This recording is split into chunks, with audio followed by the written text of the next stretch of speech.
Hey everybody, James W. Falcon here, and thank you for joining me for this fourth and final segment. I probably shouldn't say final, but this fourth segment on communication. This has been the communication series brought to you by my partner and I, Cotton Campbell. We want to be able to share this information. We want to make it meaty. We want to make it practical for you to use. Now, this is a men's forum. So I created this back in 2010 with the express purpose of creating a forum for men to encourage other men about their relationships with the women in their lives. With that said, Cotton Campbell is going to bring a unique feminine perspective to all of this, so we don't have to go very far to be able to hear from women concerning the very topics that we're discussing as a man to men. So I'm really excited to have Cotton on board because she is going to bring so much more value to what we're doing than I can even put the words to. So we want to pass along that value, obviously, and give you the benefit of that. So let's talk communication. Let's specifically talk communication, and I'm going to use this word tonight, affirmation. Affirmation. And I'll define that in just a second. So let me give you some background. So a lot of what I share as elements and pieces on these broadcasts, and as a result of us doing this relaunch with When Men Speak, is out of an underground forum that I'm a part of men that are of all religions, races, creeds, socioeconomic backgrounds, black, white, Hispanic, doesn't matter. They're blue collar, they're white collar. Some have education, high levels of education. Others don't. They are in service industries. They sit behind the counters and desks. They're the people that talk to you by phone. They are bankers, and they are in a number of different fields. They are men, and this network of these men is very important because they found themselves in really sticky situations where they couldn't reach out to traditional counselors in traditional settings. Some of which because they were too embarrassed, some of which because of their roles that they play, some of which because of the titles and the positions that they have. And it would be too embarrassing for them to kind of present some of these challenges and issues, which is a whole segment I'm going to do by itself. For men to not have healthy outlets is really disturbing to me, but we'll actually talk about that later. But thankfully, there's When Men Speak, and thankfully, I've been the person that's been kind of tagged here in this part of the country to be a conduit and an encourager, not a counselor.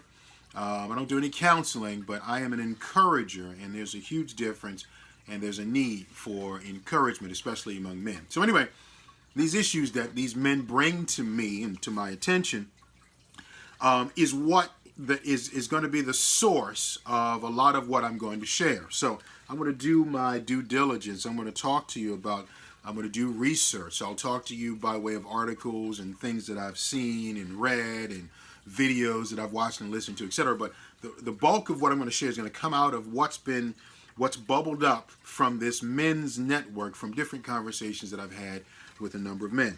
And each and every one of the men in the network, can't tell you the number, but each and every one of the men in the network have all talked about communication, specifically affirmation, as being the top reason, if not one of the top 5, certainly in the top 10 of the things that they need in their relationships with the women in their lives. And let me give you some more details, okay?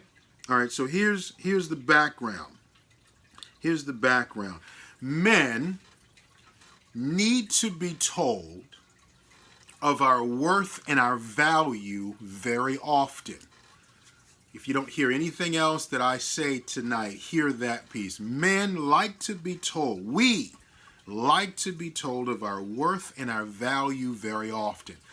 For men, this is a man talking to men. This is a man talking to women about men. Hear me tonight, please. Think of us men as athletes. An athlete is successful when he does this. First, when he knows where the goal is, when he knows how to score, how to make a goal, and when he understands the benefit of making a goal. So listen to that. So think about why we cheer some of our greatest athletic heroes and some of the ball players that we cheer. Why are we drawn to certain sports as men? Because we have a goal mentality. Where's the goal? How can I get to the goal? And then once I get to the goal, what am I going to get? Ladies, hear me. That's very, very important. Men, from a man, see if I'm resonating with you. See if we're on the same page. Because that's going to be really key in just a second here, okay? So women, what's really good for you to know is this. Because men are made that way, we're made that way a lot of times, and we don't really know it. We can't really articulate it. We may not be conscious about who we are. And that's a new word nowadays. You know, the whole thing is, how conscious are you? Are you awake? Are you woke? Is what we say in the African American. How woke are you? Men, I want to talk to men of all colors, ages, economic statuses, backgrounds, religions, creeds, etc. And women of the same very group. Men and women, hear me. Men don't always know how to articulate these things. We don't know necessarily how we're made up. We may not have ever heard these things. So I want to take the opportunity to share. I'm not teaching, I'm just kind of sharing. And again, I'm coming from this pool of men that have shared these things with me. Hear me. So, women, we need you to understand that you should help us fill in the blank by cheering us on in whatever. Fill in the blank. Is it the marriage? Is it the relationship? Is it our handling of the kids? Is it our, fathering? Like what is it? The fact that we took out the trash, that we made dinner. And this is not the mamby-pamby, oh, you did a great job. No. The communication needs to have worth and value statements in it. It needs to be, baby, listen, when you do X, it really pleases me. It excites me. It does Y in me. That's the scenario of a woman talking to a man. That is really, really important. Now, man, let me tell you why that's important. And see if this is resonating with you. See if I'm either I'm on drugs or I need to be.